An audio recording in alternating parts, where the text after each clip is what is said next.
Well, hello again, everyone, and welcome to Blues Game Day Live alongside Kelly Chase, Darren Pang, right here live at Scott Trade Center. Behind us are the Winnipeg Jets, and the Blues are off the ice right now.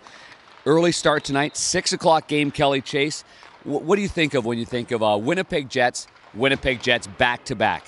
Well, I think, first of all, I think it's a team you got to really consider as one of the top teams in the National Hockey League. Young team, but yet a team that's found their way a little bit. They're getting some goaltending, getting some stops, and that's where it starts.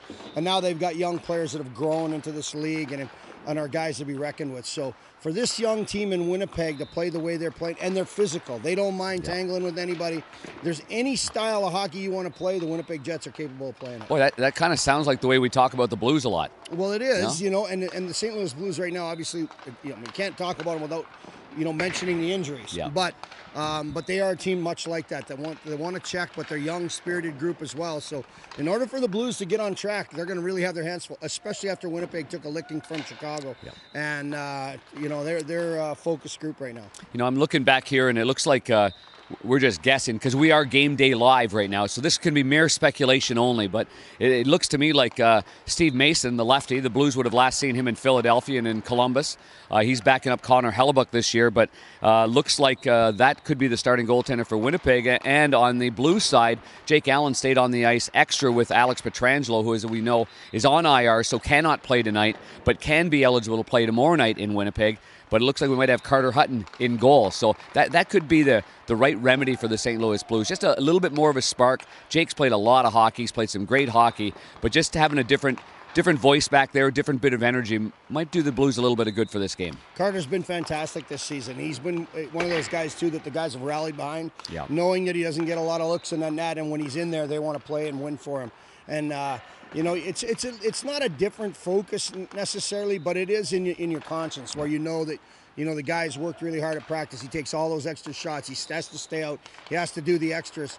You want to make sure that you give him a chance. So the Blues, I would expect to have that same emotion that they had in the Tampa game, to 60-minute kind of effort, and then put pucks on Mason where they can get into areas to the inside where they have second opportunities. Hopefully that's the remedy for the scoring, and they can get their goalie Carter Hutton to win. Chaser, you and I are between the benches, and we've seen. I didn't see the Tampa Bay game. Of course, you were right there between the benches, but we're seeing a team that's still staying with the program, aren't we? I mean, I know it's not going well offensively for them, and we all know what kind of a struggle that can be when the puck just doesn't go in the net.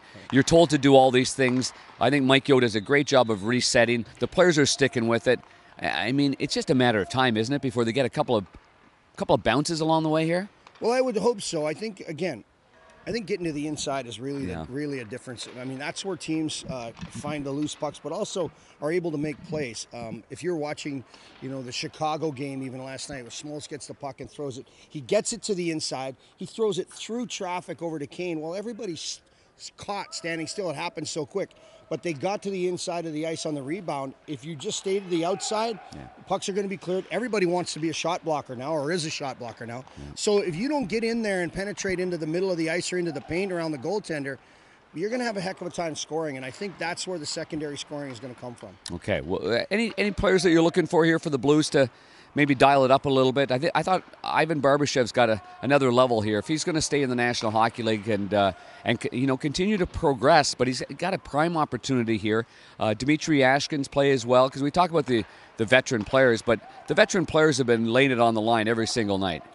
I think if you're a young guy, if you're Sundqvist, Yashkin, if you're a Barbashev, Payarvi, you got to eventually get the puck over the line. Yeah. I mean, the secondary scoring that we just mentioned, it's going to come in the form of sometimes just a bounce off a foot, a bounce off your back end, whatever it is. A rebound when you're 2 feet away. But it has to be a different cast and crew that have been giving you the goals. Yeah. It's been the defense or the top players, and that's been it. Now you get down to the fourth line, you're seeing some real puck possession time and scoring opportunities out of the fourth line. So that means that it's just been determination that's got the chances for Brodziak, for Upshaw.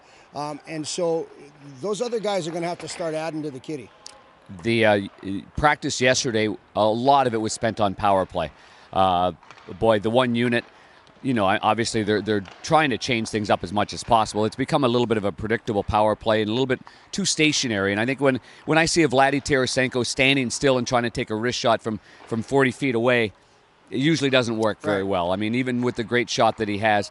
Again, going back to Colton Parayko on the point, big right-hand shot, and then Alexander Steen on the points.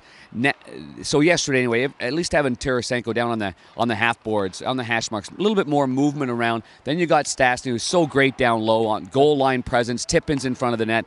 And then Schenn, where he's most comfortable is not in front of the net. When he was in Philadelphia and scored 17 last year, Wayne Simmons is in front of the net. Right. Schenn's the shooter around there, so he's in the high slot area. So looked like they were trying to change things around yesterday. Much needed if they could get a power play goal and change their confidence, huh, Chaser? Well, I think that the guy with the the best player from the shoulders up on the team is Stastny. So being able to get the puck down to the low post to him, so he can make little tight plays, get between feet and sticking feet with passes, that's going to be a difference maker. To me, that's where it comes from. That's going to create chances. It's going to tighten up the D around the crease. Yeah. That'll allow Vladdy some more space. It's going to allow Schenn to be able to push himself out into the high slot a little bit and sling that wrister of his.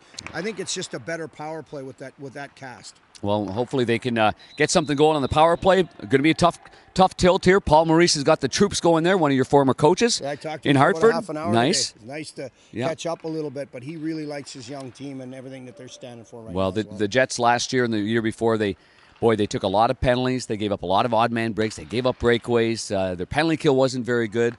Looks to me like they're a much more mature club now, and they're ready to roll. So this game tonight should be a great one. Don't forget, it's 6 o'clock. That's the start on KMOX and on Fox Sports Midwest. Pregame shows at 5:30, and we look forward to it. Nice winter wonderland tonight. Oh, no, wait a second. It's about 60 degrees out there. Yeah, we could be golfing, and then we could be coming here. It could be 18 in before 6. And we could do that, okay? So enjoy the game, everybody. For Kelly Chase, I'm Darren Robert Pang.